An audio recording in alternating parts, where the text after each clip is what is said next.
Magandang araw po sa inyo. Ako po si Fern. At ako naman po si Nina Resplandor. Welcome po to Myriad Farms.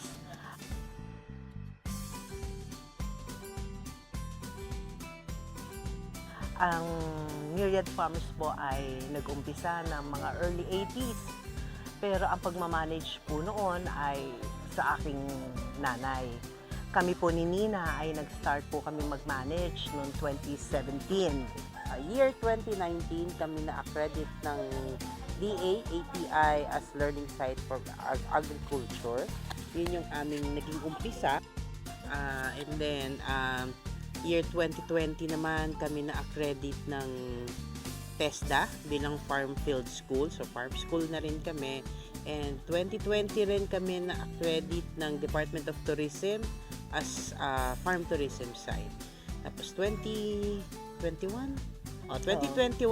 kami ay naging PhilGAP certified din ng DA Region 3. So yun yung mga naging journey namin hanggang sa ngayon simula nung 2017. So technically from the 1980s na minamanage ng mama ni Fern, ang Myriad Farms ay commercial rice production talaga. So lahat puro palay. Although meron mga fruit-bearing trees, may mga native trees, pero hindi masyado ang focus doon.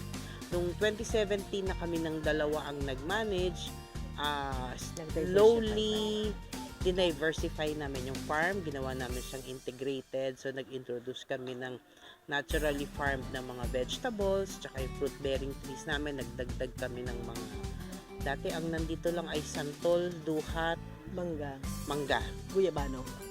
guyabano. So nagdagdag kami ng mga suha, ng bignay, ng mga kasoy. Kasoy. Iba-iba. So maraming varieties na, marami nang makikita dito mga native trees. May, ano ba to? Yung parang langka. Ayun, meron kaming rimas at saka yung isa yung ginagataan. Ano nga yun? Farm tourism kasi as an offshoot ng pagiging learning site namin. So isa yun sa mga naging trend recently, lalong-lalo na Nung nag-pandemic. at saka isa to sa mga pilot projects ni Senator Cynthia Villar na yung mga farms may convert into farm tourism kasi nga kaysa pumupunta overseas, abroad o kung saan-saang mga resort, bakit hindi sa farm? Pwede namang gawing tourism site ang mga farm. Kasi isa siyang kakaibang experience.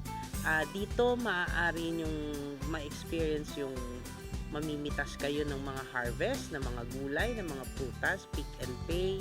Dito pwede rin nilang ma-experience hands-on activity, paano magtanim, paano mag-seedling, paano magtanim ng palay. So isa yun sa mga naging highlight, kumbaga kung ano man yung mga ino-offer namin dito sa Myriad Farms.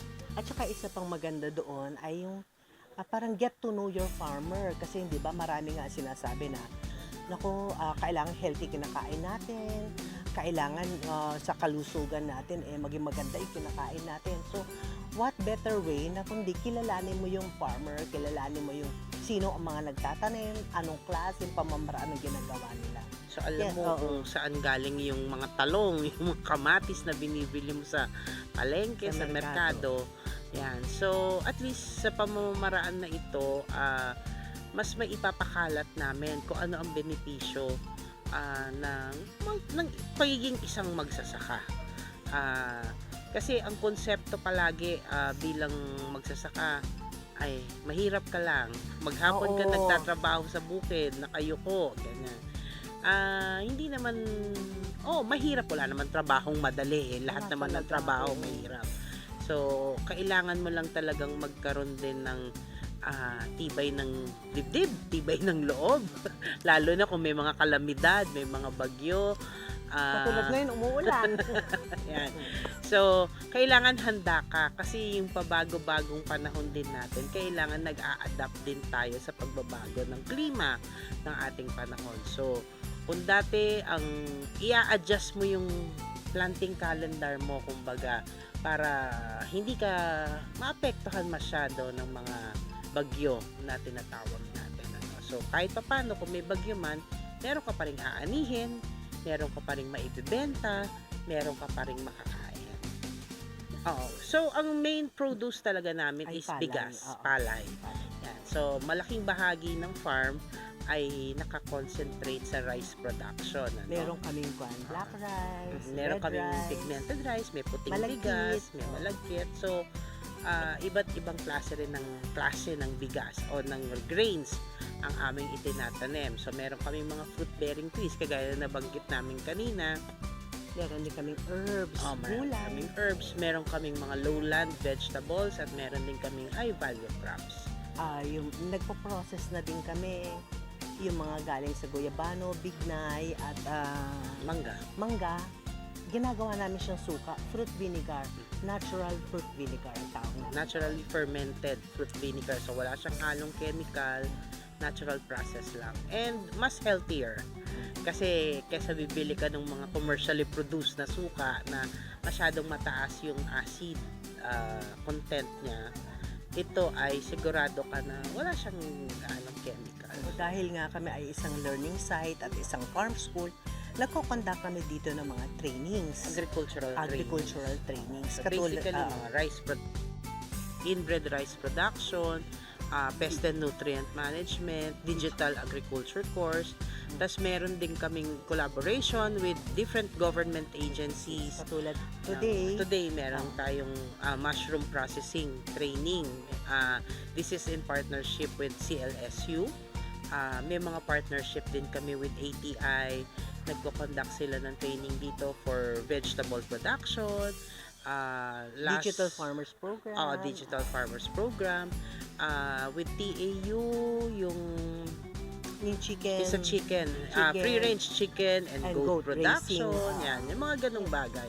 So, kailangan mo din talaga makipag-partner sa iba't ibang ahensya ng pamahalaan para makapag-conduct ka din ng mga trainings. Kasi maganda yun, mas marami kang courses na i-offer sa training, mas maraming nagiging interesado. At saka hindi lang yun, yung community natin, mas nade-develop. maiingan niya sila. Oo. Mas nade-develop. Nagkakaroon sila ng additional skills, additional knowledge para mabigyan sila ng pagkakataon na hindi sila nakakonsentrate sa isang crop lamang o isang produkto. Pwede. So, nais po naming imbitahan lahat po ng mga viewers na bisitahin po ninyo kami dito po sa Myriad Farms. Kami po ay located sa Purok 2, Barangay Triala, Guimba, Nueva Ecija.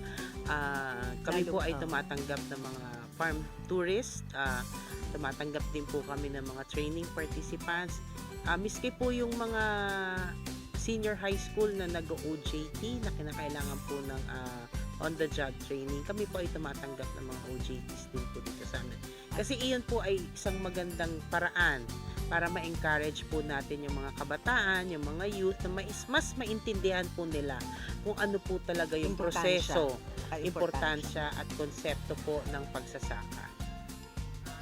Tsaka ito kasi magandang example na din. Marami din kaming mga naging farm visitors dito na interesadong mag-umpisa ng kanilang sariling farm. Yung mga So bata. lalo na yung mga kabataan na nagtatrabaho sa Manila, na nakakaipon ng pera, na kasi hindi daw nila nakikita na forever nasa mga BPOs lang sila, o kaya nasa kung ano man yung linya ng trabaho nila. So mas gusto nila na mag-venture into agriculture, and pumupunta sila dito, mas madalas pumupunta sila dito, Oo. nagtatanong, humihingi ng tips paano sila mas mag-uumpisa.